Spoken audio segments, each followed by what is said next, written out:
여러분, 만약에 세상에서 가장 완벽한 돈 복사기를 발명했다고 한번 상상해 보세요. 오, 돈 복사기요? 네, 막 버튼만 누르면 엄청난 가치가 쏟아지는 기계예요. 근데 치명적인 문제가 하나 있는 거죠. 무슨 문제죠? 그 기계가 완벽하게 작동하면 할수록 내 원래 은행 계좌 잔고를 갉아먹는 구조라면 어떨 것 같으세요? 와, 그 진짜 완전 모순이네요. 당장 멈춰야 되나 아니면 계좌가 영원히 될 때까지 그냥 돌려야 되나 고민되겠는데요? 그쵸. 근데 오늘 이 심층 분석을 듣고 계신 여러분께 던지는 이 모순적인 질문이요. 사실 지금 기술 업계의 거인 마이크로소프트 심장부에서 벌어지고 있는 일입니다. 아, 마이크로소프트요. 최근에 진짜 분위기 심상치 않잖아요. 네, 그러니까 단도직입적으로 숫자부터 한번 볼게요. 지난 6개월 동안 마이크로소프트 주가가 무려 31.1%나 폭락했습니다. 31.1%요. 와, 진짜 많이 빠졌네요. 네, 이게 그냥 일시적인 하락 수준이 아니에요. 2009년 2월 금융위기 그 여파 이후로 가장 긴 최장기 하락세를 기록 중이거든요. 사실 이 정도 규모의 그 메가캡 기업 가치가 6개월 만에 3분의 1이나 날아갔다는 건요. 시장이 단순히 거시경제 파도를 타고 있는 게 아니라는 뜻입니다. 아, 거시경제 문제가 아니다. 네, 그러니까 거대 자본들이 이 회사의 펀더멘털, 약간 심장박동 자체에 구조적인 의구심을 품기 시작했다는 명백한 징후인 거죠. 그래서 오늘 저희의 미션은 아주 명확합니다. 그냥 겉으로 보이는 뉴스 헤드라인을 싹 걷어내고요. 이 추락 이면에 있는 두 가지 핵심을 파헤쳐 볼 겁니다. 네, 기대되네요. 첫 번째는 그 차트가 막 뿜어내고 있는 기이할 정도의 기술적 경고음이고요. 두 번째는 그들이 그렇게 자랑하던 AI 내러티브가 어떻게 스스로의 비즈니스를 파괴하고 있는지 그 역설을 볼 겁니다. 좋습니다.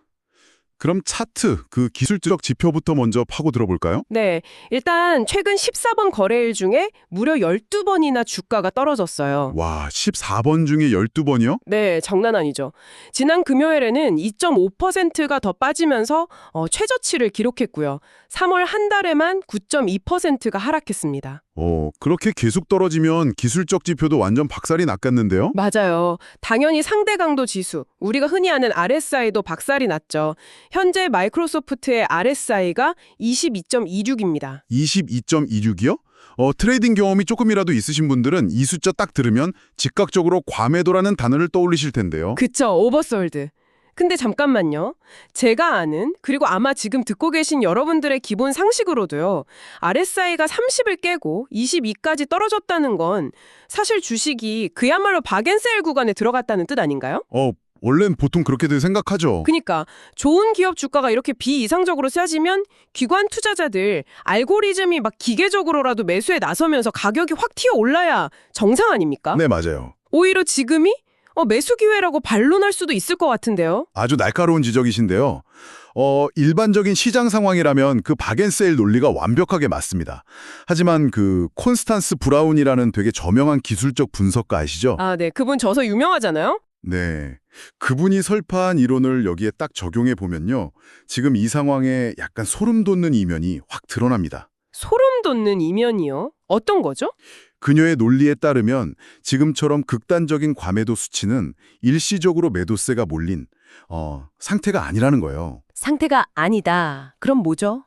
오히려 기저에 깔린 아주 끔찍한 약점을 보여주는 능력에 가깝다는 겁니다. 잠깐만요. 과매도가 일시적인 상태가 아니라 하락을 유지하는 능력이라고요? 그 메커니즘이 정확히 어떻게 작동하는 건가요? 시장 구조를 한번 분해해서 생각해 볼게요. 정상적이고 되게 건강한 우량주라면 아무리 악재가 막 터져도 RSI 30 부근에서 거대 자본의 방어선이 구축되거든요. 아, 그러니까 이 가격이면 무조건 줍는다. 이런 사람들이 몰린다는 거죠. 맞아요. 계기 매수 물량이 오더북을 꽉 채우게 되죠. 근데 이 방어선이 뚫리고 RSI가 22.26까지 밀려났다는 건 뭘 의미할까요? 글쎄요. 살 사람이 없다는 건가요? 그쵸. 시장의 메이저 플레이어들이 이 주식을 방어할 의지를 완전히 상실했거나 아니면 의도적으로 엄청난 공매도를 치고 있다는 뜻입니다. 와, 의도적으로요? 네, 매수세의 씨가 말라버린 구조적인 진공 상태인 거죠. 그러니까 주가가 밑빠진 독처럼 끝없이 흘러내릴 수 있는 능력이 차트에 아예 각인돼 버린 겁니다. 여러분, 이게 이해하기 쉽게 제가 비유를 하나 해볼게요. 다이빙 보드를 한번 생각해 보세요. 오, 다이빙 보드요? 사람이 널빤지를 강하게 밟을수록 그 탄력을 받아서 위로 확 튕겨 오르잖아요. 그게 우리가 아는 일반적인 과매도 반등이거든요. 네, 정확합니다. 근데 지금 마이크로소프트라는 다이빙 보드는 너무 무거운 하중을 견디다 못해가지고 널판지 자체가 부러지기 직전인 거예요. 아, 부러지기 직전이다. 네, 밟으면 튕겨오르는 게 아니라 그냥 찌그덕거리면서 아래로 푹 꺼져버리는 탄성 상실의 상태라는 거잖아요. 완벽한 비유네요. 데이터가 딱 그 탄성 상실을 증명해주고 있습니다. 데이터도 그래요? 네. 팩트셋 데이터를 한번 보면요. 지금의 22.26이라는 수치는 2015년 8월에 기록했던 21.82, 그 이후로 가장 낮은 종가 기준 수치예요. 와, 2015년이요. 그럼 무려 10년 만에 보는 최악의 구조적 매도세라는 거네요. 그렇죠. 더 확실한 비교를 하나 해드릴까요? 우리 거시경제 진짜 최악이었던 2022년 다들 기억하시죠? 아, 그때 진짜 장난 아니었죠. 다 빠졌잖아요. 네. 그때 마이크로소프트 주가가 약 2년 만에 최저치를 찍었을 때가 2022년 11월 3일이었는데 그때조차도 RSI는 34.95에서 멈췄어요. 아, 30 밑으로 안 내려갔다고요? 네, 30 밑으로 내려가지도 않고 바닥을 되게 튼튼하게 다졌다는 뜻이죠. 그러니까 2012년 그 지독했던 하락장 속에서도 펀더멘털에 대한 신뢰? 방금 말한 다이빙 보드의 탄성은 살아 있었다는 거네요. 맞습니다. 하지만 지금은 상황이 완전히 다릅니다. 이번 하락세에서는 이미 작년 11월 21일에 처음으로 RSI 30 지지선이 붕괴됐거든요. 그럼 일반적인 다이빙 보드라면 그때 위로 강하게 튕겨 올랐어야 되는 거 아니에요? 당연하죠. 근데 주가는 반등은커녕 그 이후로 이미 24.4%나 더 폭락했습니다. 지지선이 저항선으로 바뀌어버린 기술적 붕괴의 아주 교과서적인 사례죠. 도대체 무슨 균열이 생겼길래 거대 자본들이 이렇게 무자비하게 던지는 걸까요? 차트가 붕괴될 정도로요? 그 해답을 찾으려면요. 그동안 시장을 막 열광시켰던 마이크로소프트의 핵심 무기, 바로 AI 내러티브의 이면을 들여다봐야 됩니다. 아, AI 내러티브요? 마침 멜리우스 리서치의 벨레이치 분석가가 쓴 보고서가 이 지점을 되게 날카롭게 찌르더라고요. 네, 그 보고서 진짜 화제였죠. 물론 우리가 그의 주장을 100% 맹신할 필요는 없습니다만 그가 제시한 데이터의 논리는 상당히 믹직합니다. 핵심이 뭐냐면 마이크로소프트가 AI 내러티브를 근본적으로 잃어가고 있다는 거예요. 잃어가고 있다. 되게 강한 표현이네요. 네, 특히 그들의 핵심이자 제일 자랑하는 AI 비서 코파일럿 있잖아요. 그걸 싹 해부해보니까 가장 훌륭하고 매끄럽게 작동하는 핵심 기능들이 자체 기술이나 오픈 AI 모델이 아니었다는 거죠. 그럼 누구 기술이었나요? 바로 경쟁사인 엔스로픽의 기술에 크게 의존하고 있다는 사실이 지적됐습니다. 그래서 레이츠는 이걸 두고 여우를 닭장에 들인 격이라고 표현했어요. 와, 여우를 닭장에 들였다. 아주 도발적인 비유네요. 그쵸? 근데 시장이 왜 이 상황을 그렇게 공포로 받아들이는지 그 인과관계를 좀 짚어볼 필요가 있어요. 어떤 인과관계요? 기술적 우위라는 측면에서 볼 때요. 엔진을 남의 걸 쓴다는 건 결국 장기적인 가격 결정력이랑 생태계 통제권을 다 내어주는 결과를 초래할 수 있거든요. 아, 종속될 수 있다는 거군요. 근데 잠깐만요, 선생님. 이 부분은 제가 약간 반론을 제기하고 싶습니다. 오, 네, 말씀해 보세요. 당장 성능이 가장 좋은 외부 모델을 가져다 쓰는 게 그렇게 치명적인가요? 그러니까 사용자 입장에서는 코파일럿을 켰을 때 결과물만 좋으면 그만 아니에요? 그렇게 볼 수도 있죠. 오히려 막 폐쇄적으로 자체 모델만 고집하다가 남들한테 뒤처지는 것보다 유연하게 최고의 모델을 착착 통합하는 게 영리한 플랫폼 전략이라고 볼 수도 있지 않나요? 오, 정확히 그 관점이 밥티스트 리서치의 이시안 마존다르 분석가가 제시하는 반론의 핵심입니다. 그래요? 네, 그의 분석을 따라가 보면 그림이 훨씬 입체적으로 변하거든요. 마존다르는 이게 무슨 내부 리더십이 완전 붕괴돼서 남의 걸 쓰는 게 아니라 마이크로소프트가 수십 년 동안 유지해온 역사적 접근 방식의 연장선이라고 주장을 해요. 역사적 접근 방식이요? 어떤 과거를 말하는 건가요? 옛날에 윈도우 운영체제 시절을 한번 생각해 보세요. 마이크로소프트는 하드웨어부터 소프트웨어 앱까지 혁신의 모든 계층을 자기들이 직접 다 소유하려고 하지 않았어요. 아, 그러고 보니 그렇네요. 애플이랑은 좀 달랐죠. 그렇죠. 대신에 가장 강력한 플랫폼을 밑에 쫙 깔아두고 외부의 뛰어난 기술들을 그 위에 통합시키는 전략으로 제국을 건설했단 말이죠. 아, 그러니까 구글이나 애플처럼 처음부터 끝까지 자체적으로 막 수직적 통합을 고집하는 게 아니라 네. 마이크로소프트의 DNA 자체가 일종의 거대한 플랫폼이라는 거군요. 그러니까 코파일럿이라는 플랫폼 위에 엔스로픽이라는 성능 좋은 엔진을 딱 얹어서 파는 실용주의 노선이라는 설명이네요. 맞습니다. 논리적으로는 매우 타당한 방어 논리예요. 근데 문제는요. 지금 시장을 지배하는 인식, 퍼셉션입니다. 인식의 문제요? 네, 마즌다라도 명확히 지적했듯이 엔스로픽과의 파트너십은 결국 마이크로소프트한테 치명적인 인식의 문제를 일으켜요. 왜냐하면 지금 AI 시대의 투자자들은 90년대 윈도우 시절이랑은 완전 다른 잣대를 들이대고 있거든요. 어떤 잣대죠? 막대한 자본 지출에 대한 정당성입니다.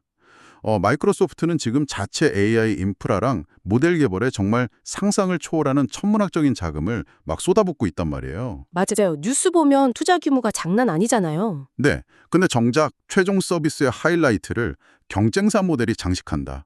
그럼 월스트리트는 이렇게 묻게 되는 거죠. 당신들이 쏟아부은 그 수백억 달러의 투자금은 대체 어디로 증발한 거냐? 와, 뼈 때리네요. 결국 자체 모델 개발 경쟁에서 밀려나서 남의 기술을 비싼 값에 빌려오는 껍데기로 전락하는 거 아니냐. 이런 근본적인 의구심이 드는 거죠. 아, 그러니까 앞서 저희가 본 그 RSI 지표의 붕괴, 즉 방어 매수세의 실종이 바로 이 의구심으로 직결되는 거군요. 맞습니다. 껍데기만 남은 거대 기업에 누가 안심하고 투자하겠어요. 진짜 뼈아픈 포인트네요. 근데 여러분, 더 충격적인 사실이 하나 있습니다. 또 있나요? 네, 누구 AI 모델을 쓰느냐 하는 이런 자존심 싸움이나 인식의 문제는요, 다음 주제에 비하면 진짜 예고편에 불과합니다. 진짜 구조적인 공포는 따로 있어요. 오, 드디어 그 얘기가 나오네요. 네, 바로 마이크로소프트가 스스로 창조해낸 그 AI 혁신이 자신네들의 황금알을 낳는 거위 배를 직접 가르고 있다는 역설입니다. 아까 말씀하신 벤데이치가 제기한 두 번째 핵심 논점이군요. 그 비즈니스 모델의 근본적인 카니발리제이션, 자기 잠식 말이죠. 맞습니다. 여러분, 마이크로소프트의 심장과도 같은 전통적인 오피스 라인업 있잖아요. 워드, 엑셀 이런 소프트웨어들이 바로 자신들이 만든 AI 때문에 직접적인 생존의 위협을 받고 있다는 겁니다. 그 이면의 메커니즘을 한번 뜯어볼 필요가 있겠네요. 네, 전통적으로 마이크로소프트는 돈을 어떻게 벌어왔죠? 바로 사람 머릿수, 즉 좌석수에 기반한 라이센스 모델이었잖아요. 그쵸. 기업 단위 소프트웨어 산업에서 제일 중요하게 여겨지는 시트 베이스 과금 구조죠. 기업에 직원이 1000명이면 당연히 1000개의 오피스 계정을 구독해야 되니까요. 네, 그러니까 직원의 숫자가 곧 마이크로소프트의 매출이었습니다. 근데 코파일럿이라는 엄청난 초고성능 AI 비서가 도입되면서 여기서 딜레마가 폭발을 하는 거예요. 어떻게 폭발하죠? 예전에는 막 일주일 내내 방대한 데이터 분석하고 프레젠테이션 만들려면 10명의 직원이 필요했어요. 근데 이제는 코파일럿을 장착한 직원 3명이면 단 하루 만에 훨씬 더 정교한 결과물을 쫙 뽑아냅니다. 오, 업무 효율이 극단적으로 올라갔네요. 혁신적인데요? 혁신적이죠. 근데 기업 경영진 입장에서 한번 생각해 보세요. 이제 이 부서에 10명이나 있을 필요가 없네? 이렇게 되는 거죠. 그럼 구조조정을 하거나 신규 채용을 극단적으로 줄이게 됩니다. 아, 직원의 수가 줄어든다는 건 마이크로소프트 입장에서는 곧장 라이센스를 청구할 자석이 사라진다는 걸 의미하네요. 바로 그겁니다. 회사가 AI를 발전시켜서 사용자들의 업무 효율을 극도로 끌어올리면 올릴수록 자신들의 소프트웨어를 구매할 인간 노동자의 숫자는 줄어드는 거예요. 근데 여기서 이런 반론이 나올 수 있을 것 같아요. 어떤 반론이요? 아니, 코파일럿 같은 AI 비서는 기존 오피스 구독료보다 훨씬 비싼 프리미엄 요금을 받지 않냐. 그러니까 한 사람당 과금액이 높아지니까 결국 상쇄되는 거 아니냐. 이렇게요. 맞아요. 저도 딱 그 생각을 했거든요. 자석수가 줄어들어도 남은 사람들이 엄청 비싼 AI 요금제 쓰면 결국 이익 보전이 되는 거 아닙니까? 여기서 아까 언급한 이샨 마줌다르의 투자 대비 수익 분석, 그 ROI 분석을 대입해보면 그 논리의 맹점이 싹 드러납니다. 맹점이요? 네, 프리미엄 요금을 받아서 일부 매출을 방어할 수는 있어요. 근데 문제는 그 프리미엄을 가능하게 만든 AI 인프라 유지 비용이랑 초기 투자 비용이요. 과거 단순 소프트웨어 복제 비용이랑은 비교도 안 될 정도로 기하급수적이라는 데 있습니다. 아, 비용 구조가 완전히 다르구나. 그렇죠. 소프트웨어는 한 번 만들어 놓으면 10명한테 팔든 100명한테 팔든 추가 원가가 거의 0에 수렴했잖아요. 마진율이 엄청났죠. 근데 AI는 달라요.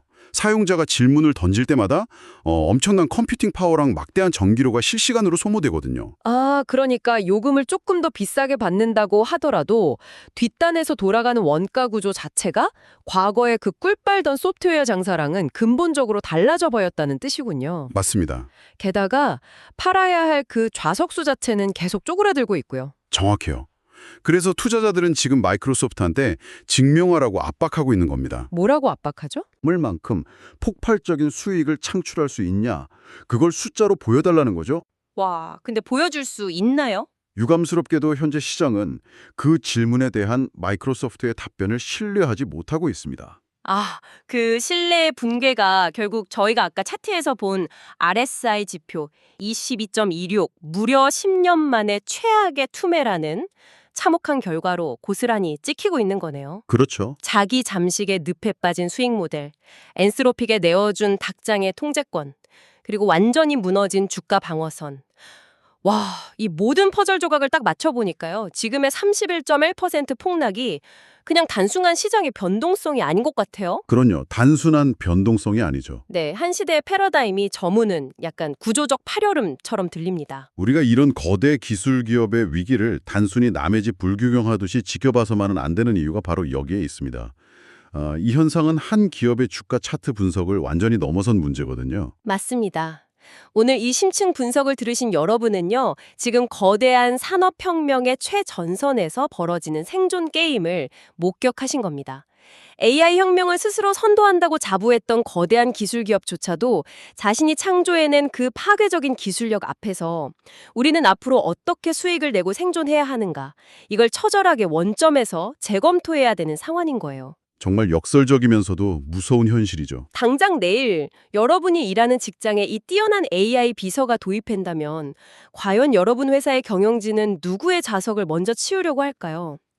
그리고 그 좌석이 사라진 자리에 마이크로소프트는 대체 누구한테 청구서를 내밀어야 할까요? 기술의 발전이 노동시장을 넘어서 그 기술을 공급하는 독점 기업의 존립 방식 자체를 뿌리채 뒤흔들고 있다는 사실.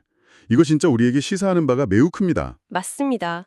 그래서 이 대화를 끝내고 나서도 여러분이 계속해서 곱씹어 보실 만한 완전히 새로운 각도의 질문을 하나 던지면서 오늘 방송 마치겠습니다. 네, 어떤 질문이죠? 만약에 벤 레이츠의 예측대로 머지않아 AI가 인간을 완벽하게 대체해서 소프트웨어를 사용할 그 좌석 자체가 아예 소멸해버린다면 어떻게 될까요? 와, 좌석의 소멸이라? 네, 그렇다면 마이크로소프트는 더 이상 소프트웨어 라이센스를 파는 회사가 아닐지도 모릅니다. 인간 노동자가 사라진 기업들한테 오직 AI 에이전트를 가동하기 위한 막대한 전력과 서버, 즉 순수한 컴퓨팅 연산력만을 공급하는 인프라 기업으로 완전히 탈바꿈해야 되지 않을까요? 그러니까 소프트웨어를 파는 회사가 아니라 21세기 AI 시대의 한국전력 같은 거대한 유틸리티 회사가 되는 거군요. 네, 비즈니스의 본질 자체가 바뀌는 거죠. 과연 그들은 이 파괴적 혁신의 소용돌이 속에서 스스로의 정체성을 허물고 새로운 시대의 유틸리티 제공자로 살아남을 수 있을까요? 마이크로소프트의 진정한 딜레마는 이제 막 시작됐을 뿐입니다.